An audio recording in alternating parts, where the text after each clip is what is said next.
and that's what they have to do. Like, just like with you, that's exactly what when they talked about the lawyer on Violation is what the podcast is called. When they were going in there, that's what they had to do to get the other guy off, is they had to call into question the factors they were considering. But in their case, like, you didn't get to be seen. They got to, like, this guy actually got to be called in and seen every time he went up for parole. Which is I think that's so much better, because you actually have a chance to plead your case and you get your answer right then and there. You don't sit there. I mean, one time it took me 6 months to get an answer one time, and it was a freaking set off, you know? Yeah. On top of all that, you have they don't even tell you why they set you off. I mean, they give you the same blanket freaking. They give you a sheet of paper that has one or more of these factors. Mentally, you don't even know. I read that in the parole and pardons guidelines. It's the same factors. They use the same factors that can grant you parole are the same factors that they can use to deny you parole. So whatever your answer is, if you don't get a set off, they're not going to give you a reason why they didn't give you a set off. But if they give you a set off, which for those of you listening, the reason a set off, it means that you did not make parole and you are set off for a number of years. Sentence you. Right, they re-sentence you. A number of years until you're going to be able to see parole again.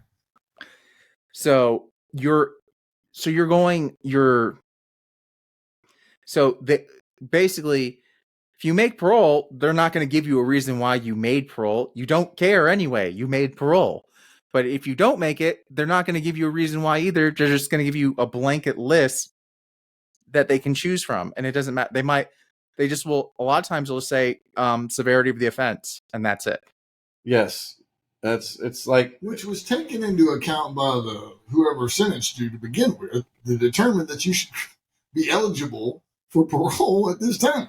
Right. How that could ever possibly be a reason for denial of parole, I don't know. That never has made any sense. And not only that, but then how about the discretionary mandatory supervision? You know, like these people come in now, it's like they do the, RMS or DMS, or, it's like deny mandatory supervision or remand mandatory supervision. Like, I'm old law. So when my good time, flat time, work time equals my sentence, I'm out the door. Doesn't matter if I'm sitting in, close custody or not, I'm out, That was our reason for being slaves, was that we weren't slaves. We were buying our freedom back by working this many hours and getting we would get work time. So basically we were supposed to be working down our sentence by working out in the fields or whatever jobs that we were able to get. But it used to be mandatory supervision, so that if I work X number of years, that would take X number of years off my sentence, and then I could get, and then that makes it, I will be able to get out quicker. But now it's discretionary mandatory, which is an oxymoron. So so now they can choose that, or in my case, it's not even an option. Work time never helped my sentence. It did not make me see parole faster. Good time. Good time nor work time. Does nothing. That's all. That's always been a real joke. It's kind of funny whenever you bring that up to people that work in TDC or guards, or they're completely confused by it, because they're under the belief that, well, yeah, hell, when your good time and your work time equal out, then you'll go home, man. Nope, not. Yeah. I would, but not. You'll have 150% of your sentence done on paper. And still be sitting in prison. Yeah, I had over 100% of my sentence done on paper, and still, not only did I leave with over 100% of my sentence done, I get out and then I have to go on parole. Right, and you actually sign away all that good time if it ever mattered, anyways. I remember I was arguing with Calvin about that. I mean, the people out there in podcast land don't know who Calvin is, but you want to explain who Calvin is? No, I'm sure you have a great explanation. Calvin's a great guy, but he is. His explanation is Calvin is a Sasquatch, but A Sasquatch. Yeah, he's a mythological creature that lives up in the Pacific Northwest, and Rainforest and him. Rainforest, whenever he was on one of his expeditions into the wilds of the Yukon territory, and researching certain botanical features of plants that most people don't even know exist, bumped into this Sasquatch out there, and they started hanging out with each other. Well, anyways, Calvin turned out, he named him Calvin, and he ended up being a pretty good guy. So Calvin and I were debating one time, because he was real excited because they were talking about passing some kind of good time law. But the good time law, or maybe they made some kind of change to the guidelines that said that now when your good time and your flat time equal out to half your sentence, or up, I think it was up to half your sentence or something, then you'll be eligible for parole. I was like, well, how does that change any dang thing? I mean, that doesn't matter as long as they're still leaving it up. As long as your good times not being taken as actual time off of your sentence, it means nothing, because it just puts you in the same position as everybody else is in anyways. You're subject to the parole board. Yeah, you're still up to the parole board, and they're not going to, based on whatever you got charged for, it's not going to, like, it just totally depends on the charge. Then what? They had like there's been a few legal cases about this, and I don't know enough about the law to know which case to look up and all that. But I think, if I'm not mistaken, they've had a couple of judges, because TDC has always used this good time law as sort of it does count whenever they want it to count. In other words, whenever the slavery issue comes up, they mention, well, they're not really slaves; they get work time and good time. So that's their payment for all their labor. But then whenever it comes to catching a major case, and you start arguing, well, okay, they took my good time from me, so that means now I have some kind of, you have to have some kind of higher level of proof before you can, increase my prison sentence. And then TDC's like, well, good time doesn't mean anything. I mean, it doesn't change your prison sentence. It's not going to get you out of prison. It's one way whenever they want it to be one way, and then it's another way whenever they don't want it to be. Right. So, and some judges have actually mentioned that in the paperwork, and they're like, y'all are going to have to figure this out, because what y'all are doing right now, this doesn't make any sense. Right. Dave, what were you going to say? I'll say the deck is stacked against us, just in general. They can, because just like they can use the same reasons for denial of parole or giving parole, they're going to do the same thing with everything else. It's all stacked against us. Absolutely. And one of the things I wanted to talk about on here was that, like, so if for those listening, if they haven't listened to the Violation podcast put on by the Marshall Project, they talk about someone going through the parole process in Arizona. And if you listen to it, Arizona's parole process sounds a lot like how you might envision parole, or maybe how you saw parole being done in the Shawshank Redemption, where someone actually sits in front of a parole board. But in Texas, that is not what happens, because none of us saw someone. Like, we did not get to see a physical person. You just don't see somebody from the parole board. You see somebody well, I had one of, like, you see somebody who's filling all your paperwork, is going to send it to somebody else who's just going to go look at the recommendation made by the unit parole officer, and you're going to think, oh, I got 50 other files I got to look at today. What's this assessment? Oh, they said okay. All right, fine, good, bye, done. And as you see with the Pamela Friedman case, they've already got their mind made up long before they ever even see your paperwork. I completely believe that too. And I'm sure if I was looking at J. Randall Smith, who's a big parole attorney in Texas, he's like one of the most expensive parole attorneys in Texas. And also when I talked to my parole attorney, they both told me that parole boards don't look at people's files. Like, they really don't spend a whole lot of time on individual files. J. Randall Smith, he said, this is what he told me when he was trying to sell me on hiring him. He said, look, the average amount of time that a parole board member spends on looking at someone's file is 30 seconds. He says the average time that they spend looking on someone who's my client's file is 2 minutes. And that was his sell point. I know. That's like, that is going to determine your freedom. Yeah. Is it hangs in the balance of 90 seconds. 2 minutes. Yeah. And I know, and it's an amazing improvement, and it's horrifying. And the worst part is that the parole board doesn't even work together. First they hand it off to the lead voter. The lead voter looks at it for their 30 seconds. They vote, and then they hand off everything that they had, that same information, plus they hand off, they tell the other voter what their vote was. So the second voter already knows what the first voter says. The third voter doesn't even get to vote unless there's a disagreement between the first two. Yeah, unless they need a swing vote. That's it. Yeah. Yeah, you're right. And they pretty much always follow the lead vote is what I hear.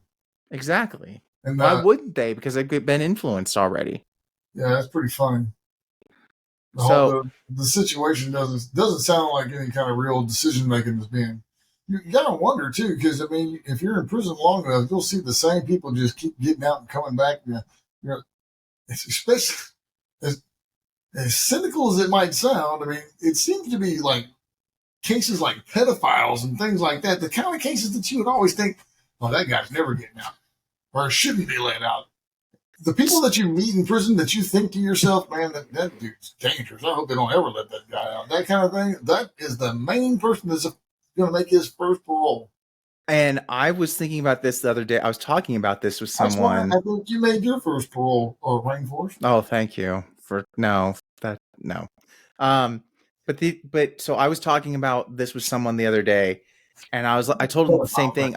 It was about like, I think it seems like sex offenders always tend to make their first parole. When a certain pedophile that you and I know made parole a third time on his third offense before I'd even made parole once, I've been watching this guy get out, rape kids, come back to prison, and then get out again and rape more kids and come back to prison, and then make parole again. I was almost certain I was never getting out. Whenever he made parole, for his third time before I made parole, I thought, oh, that's it. Something's wrong. I'm trying to figure out who that one is, but we can talk about that one. I'm not going to say any names. Yeah, I know. After the show, we can discuss that. But here's the thing I was going to say is that I strongly feel like there's incentives for them to actually for them to send people who are out on like for them to send them back out. There's some sort of incentive. So like the people that they know are going to come back? No, not that. It's that these are people. So the sex offenders, I feel like the state actually makes money off of them when they're out. And I asked actually someone I knew who is currently out on parole. I asked them, I'm like, are they like charging you? Like, are you having to pay to be on this list and being tracked and everything? And he's like, and they're like, I have to re-register every year, like get a new driver's license every year. Like that's how they check in. So they have to do it. They actually do get a discount on it, but they do have to pay for this registration and stuff like that too. And so like I feel like there's things that go along with it. There's something about it. Like there's something that seems like there's some sort of incentive for them to let them out, because we've seen it too many times where obviously not trying to let people out that are going to stay out. I mean, it seems to me like maybe they want a high crime rate and recidivism rate for a certain reason. Maybe they're. I mean, I remember in the early '90s whenever they couldn't fill up the prisons that they built. Ann Richards built 100 new units, and went out on a podium and claimed had a vision that said, "If we build it, they will come," and then they didn't. And then so what they did was just jack everybody that was already out on parole for their parole. They filled up half of TDC with parole violators. And they were making them do like 4 or 5 years on it. Doing 5 to 8 years on it. Man, I'm talking about those guys they were in. And it was I had to think that maybe they had to justify building all those prisons. I mean, something like this. No, you think about it. Some of those prisons, it's the only reason why that town is there because And that's another aspect of it. They're mothballing prisons because they can't find people that want to work there. I mean, who wants to work there? The pay is, I mean, it's the bottom of the barrel job. There's no air conditioning. Who wants to work in that? It's dangerous. It's a horrible job. Like I said, there was 41 inmates who died of heat illness, and then there's also 35 employees who reported heat-related illness. So, it's dangerous and awful work, and they want you to work all of the time. And you could report to work one day, and they could send you to another part of the state to work. So that's a whole another topic right there is transportation within the Texas prison and how they take people and they'll send you to 5 different units over, like a 2-year period when they could have just put you in processing and put you on a unit and let you stay there. I mean, people get moved around all the time for nothing. Mm-hmm. Well, it's not for nothing. They move people around tactically. They try not to keep. I mean, you think of that. You mentioned the riot earlier. Right after you have a riot, there's going to be a mass shipment of inmates, and they're going to scatter them throughout TDC. That's how they're never going to allow something like inmates to consolidate a group or power or anything like that. They will spread you out real quick. I feel that, but it's like there's so much wasted movement. Think about the labor, all the labor that's going into that, the gas, vehicle maintenance, and everything else. How much money could be used for something else, but they're using on bullshit labor. On bullshit transportation. It's crazy. You're talking about this is a money issue. No, it's a whole nother topic. Like, they waste so much money in prison on so many different things. I mean, think about all the water that's wasted in prison. Mm-hmm. Have you ever been on a run with all the water worked right? Oh yeah, I mop it up. Yeah, that's just Ouija it to the back door. Oh my God, it's just crazy. I ruined plenty of good shoes doing that. I think about that all the time when people say like prison's all about it's all about making money, but I'm like, I think about how much money that's wasted constantly in prisons. Look, if you think about it in the terms of that Michael Collins guy that we were talking about. That's a whole. It's the right people are making money. The economy in general isn't benefiting from it. It's just that certain people that are in power are benefiting greatly from it. I think of Securus. Securus is making money hand over fist. They're killing it. And Securus, they dropped the charge on the phones because once the phone system was paid for, once they got paid back for what they put in to put the phone system in, is when they dropped their price. And so it's all profit. Took the limit on. At first, there was a limit on phone calls and 15 minutes, and it was like 2-3 calls a week or something like that you could make. They got rid of all that real quick when they found out how much money they could make. The calls were a lot more expensive then too, though. Yeah, but that's the deal. So when the price just dropped super drastically, it's because it was all jacked up for so many years because it was paying back what they put into, for putting it in. Right. Which is crazy. And now they're the only ones. They're a monopoly on it in prisons. Just like Aramark has been involved with shit too. It's crazy. Well, that's a political issue in general. And I don't even know when you start thinking about the money and taxes and all this and the idea of America having to borrow money from China. I always tried to wrap my head around that. Why do they tax Americans at all? Why is there any tax whatsoever on Americans if we're just going to borrow $20 trillion from China anyways? And we have a printing press that all our money is just based on nothing but some kind of security on of the American economy or whatever. I'm not even sure what it's based on. It's not based on anything. They just print as much money as they want, make it out of thin air. So why do they need me to turn around and give money back to them? Yeah, I don't know. How does that make any sense at all? Other than maybe they just don't want me to ever have anything. Well, the more money they print, the less it's worth. Well, this is true. That much is true. You're absolutely right. And so the more money they're able to take out of the hands of the general public, the more the value that the people at the top will have in the money that's going to them. But we're not really talking about that. I mean, I guess we are in a certain kind of way. But you're saying that the money issue on all that's wasted, shipping in inmates. No, I mean think about it. Just labor. So you're moving people around. Say you've got what, 2 guards, right? Then you've got 3 or 3, yeah. And it's like just the amount of just what it costs, what they spend in just labor to pay those officers to do that. It's like it's crazy. It's crazy. It's okay. So from a business standpoint, I mean, if you're trying to save money, if you're trying to make money, if you're trying to cut costs, and they're always talking about they don't have any money, so where are you spending? Where are you losing money? One, you've got a bunch of wasted labor going to transportation. You don't need all that transportation. And not only that, but then you've got all the people in the count rooms that are doing the moves and this, that, and the other, people in classification. So now you've got all these people involved that nobody ever thinks about, but all of that, the time that they put into like saying, okay, this guy's going to go from here to here, and this guy from here to here, and this to here to here to here to here. So it's just dumb.